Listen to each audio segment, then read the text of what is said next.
Good morning. This is Lauren Fritsch here on day 2, January 2nd of the Bulimia Betty blog, and I am here today to talk about the causes of eating disorders. There are a lot of different theories on why eating disorders are so rampant, and we love to hate some of the, the cultural and societal pressures that, women's magazines, etc., that we think cause eating disorders. It's a lot more complicated than we think, and for each person, it's very, very different. However, I think there are some really simple ways to distill this into a system that helps us understand what are the causes of eating disorders and then what can we do about them. I personally think that the causes fall into one of two categories. Those categories include either the behavioral reasons people need a coping mechanism, and food and the abuse of it and the abuse of their bodies becomes the coping mechanism of choice.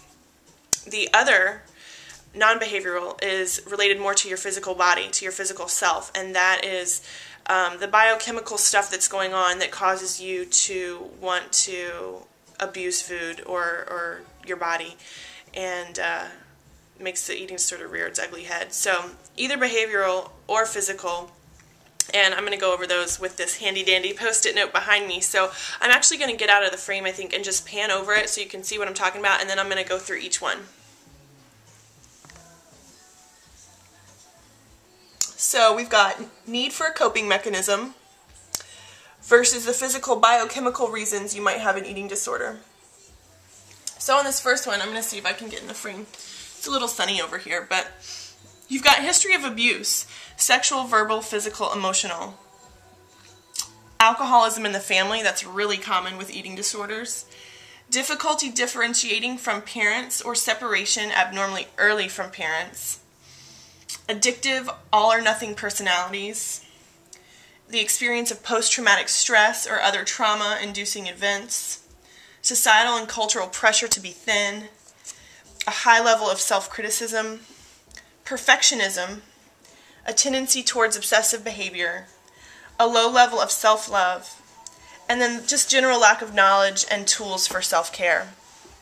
So all of these are reasons that I think people turn to eating disorders as a way to get through whatever they're experiencing in their lives. And I think, not to simplify things, but it all falls under, hey, I need a coping mechanism to help me deal.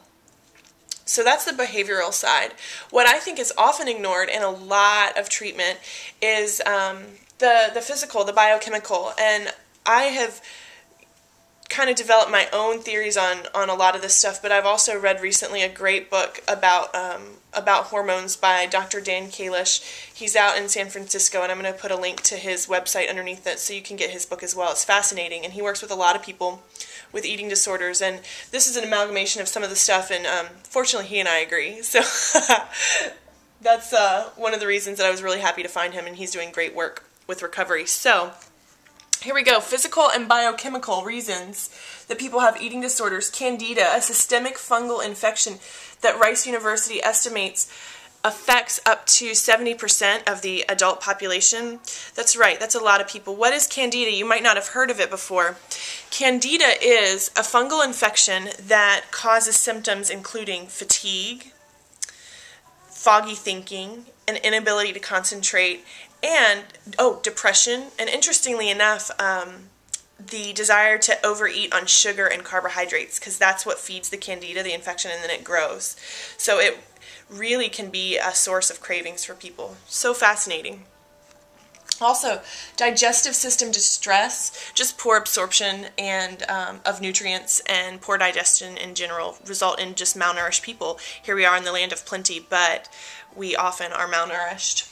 The hormone imbalance that can result from poor digestion and candida. Skewed levels of neurotransmitters, your happy chemicals. Okay, your body has these naturally, but when they get messed up and are not put back in balance for what you need to function properly, reliance on prescription medications and such, that can can further mess up your natural levels of neurotransmitters, and those happy chemicals don't work so well anymore. So the tendency is to reach out and self-medicate, and most people self-medicate with food. That's right. Food allergies and sensitivities, inflammation, infection, parasites, and inefficient elimination or detox pathways. Yeah, basically you're not getting the junk out of your body that you need to get out. So if you're not getting out in the normal way, well, another way is to puke it up. So a lot of this too I've taken from a doctor. Her name is Dr. Natasha Campbell McBride in England. She's done a lot of research on this, and I'm going to put a link to her website as well, and her book, that are just really great about kind of showing us what's going on in your body to affect the levels of neurotransmitters and hormones that may then result in coping mechanisms like eating disorders. So it's this really interesting cycle. And there's no real which came first, the chicken or the egg. Does the trauma come first in someone's life and then they turn to the eating disorder? Or does the imbalance in their body come first and then the trauma happens and the eating disorder is the way that their body sees fit to cope with it? I don't really know, and that can be different for everybody. But I hope this sheds light on some causes of eating disorders, and I will see you tomorrow.